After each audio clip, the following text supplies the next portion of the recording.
पिछले 2 सप्ताहों से देश में कोविड के दैनिक मामले कम आने लगे हैं। कुछ राज्यों ने तो कोविड की दूसरी लहर पर काफी नियंत्रण कर लिया है और वहां पर आर्थिक गतिविधियां फिर से सामान्य के स्तर तक लगभग पहुंच चुकी हैं।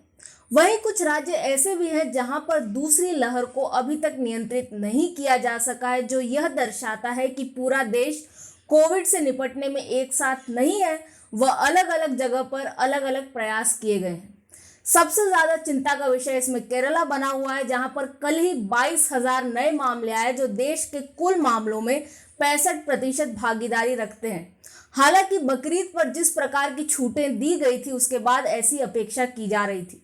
वहीं महाराष्ट्र, जो दूसरी लहर की शुरुआत तक नंबर 1 पर रहा था, वह भले ही अब नंबर 2 पर आ गया है, लेकिन वहां पर भी पूरी तरह से कोविड की लहर को नियंत्रित नहीं किया जा सका है।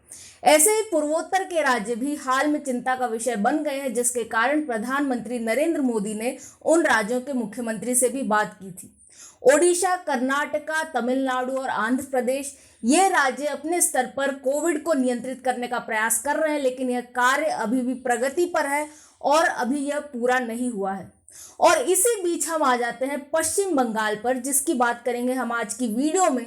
पश्चिम बंगाल में स्थिति कैसी है वह समझने के लिए सबसे पहले आप कोविड डाटा का यह चार्ट देखिए। इस चार्ट में आप यह देखेंगे कि सबसे ऊपर जो टेस्टिंग की लाइन है कि कितने टेस्ट किए जा रहे हैं। वैसे तो पश्चिम बंगाल में हमेशा से कम टेस्ट किए जा रहे थे, लेकिन अब टेस्टिंग की संख्या को और घटा दिया गया है, यानी लगभग 50,000 टेस्ट प्रतिदिन हो रहा है। और वह भी ऐसी स्थिति में जब पश्चिम बंगाल सबसे घनी आबादी वाला राज्य है भारत में, और उत्तर 24 परगना, कूच बिहार, दार्जिलिंग और झारग्राम जैसे क्षेत्र कोविड क्लस्टर बन गए हैं, उसके बावजूद भी इतनी कम टेस्टिंग की जा रही है।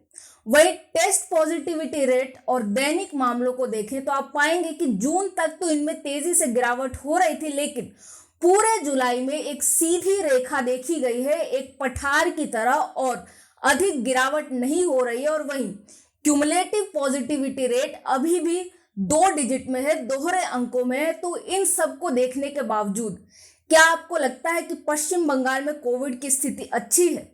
इसे और बेहतर समझने के लिए हम दूसरे राज्यों से तुलना करते हैं, जहां पर आप ये चार्ट देखिए, जिसमें वाई एक्सिस में जो दिख रहा है वह क्यूमुलेटिव पॉजिटिविटी रेट है, और जो एक्स एक्सिस में दिख रहा है वह यह है कि प्रति 10 लाख लोग कितने प्रतिशत लोगों का टेस्ट किया गया है। अब ध्यान दें कि जितने राज्यों का यहाँ पर चार्ट है, उसमें पश्चिम बंगाल सबसे अलग है, क्योंकि 5% लोगों की टेस्टिंग होने से पहले ही क्यूमुलेटिव पॉजिटिविटी के रेट के ग्राफ को इस पश्चिम बंगाल ने बेंड कर दिया है, यानी उल्टी दिशा में भेज दिया है।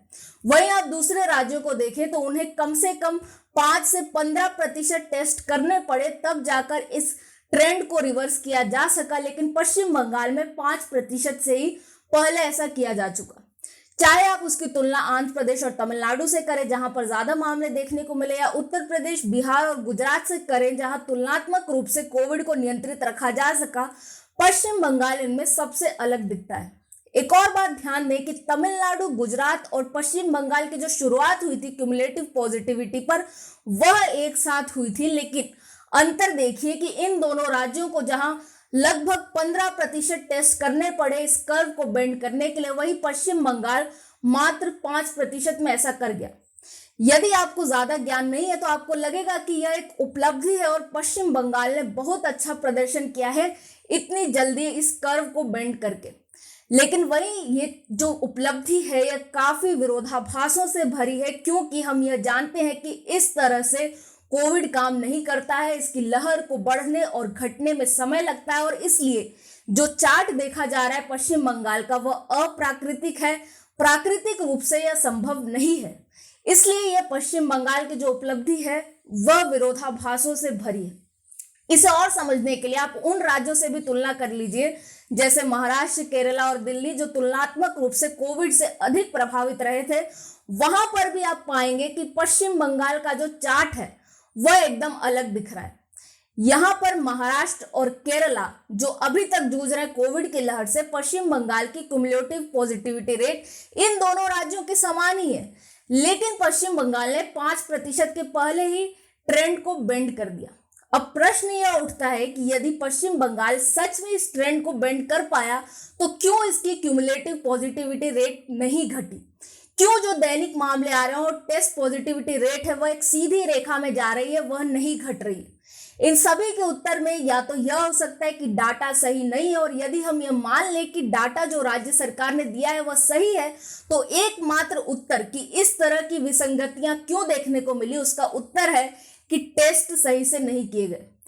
टेस्ट को बढ़ाने से ही हम मान सकते हैं कि किसी राज्य में कोविड नियंत्रित हो गया है, क्योंकि जब टेस्ट पॉजिटिविटी रेट 1% से कम हो जाए, दैनिक मामले 2 डिजिट में आने लगे और क्यूमुलेटिव पॉजिटिविटी रेट 5% से कम हो जाए, तब यह कहा जा सकता है कि किसी राज्य ने कोविड को नियंत्रित कर लिया है। जैसा हमें बिहार में देखने को मिला, वहां पर प्रतिदिन 1 लाख टेस्ट जारी हैं, जबकि लगभग 0 पर आ गया है टेस्ट पॉजिटिविटी रेट। ऐसे ही कर्नाटका ने भी काफी टेस्ट करके यह प्राप्त किया कि उसने अपना क्यूमुलेटिव पॉजिटिविटी रेट 1 डिजिट में पहुंचा दिया। लेकिन पश्चिम बंगाल में जिस प्रकार से कम टेस्टिंग की जा रही है, उससे हम किसी भी प्रश्न का उत्तर खोज पाने में सक्षम नहीं है, और जब तक हर जिले का डाटा नहीं उपलब्ध कराया जाता, तब तक हम यह नहीं कह सकते कि इस प्रकार की विसंगतियां पश्चिम बंगाल में क्यों हुई। लेकिन एक बात जो कही जा सकती है वह यह कि शुरुआती रूप से कम पश्चिम बंगाल में दैनिक 1 लाख टेस्ट तो किए ही जाने चाहिए, क्योंकि यह एक घनी आबादी वाला राज्य है।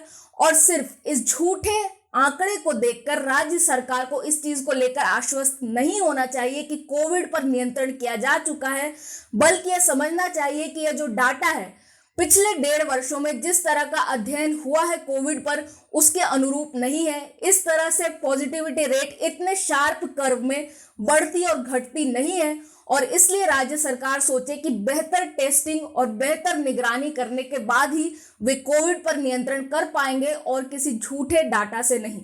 मैं हूं निष्ठा अनुश्री, देखते रहें स्वराज्य।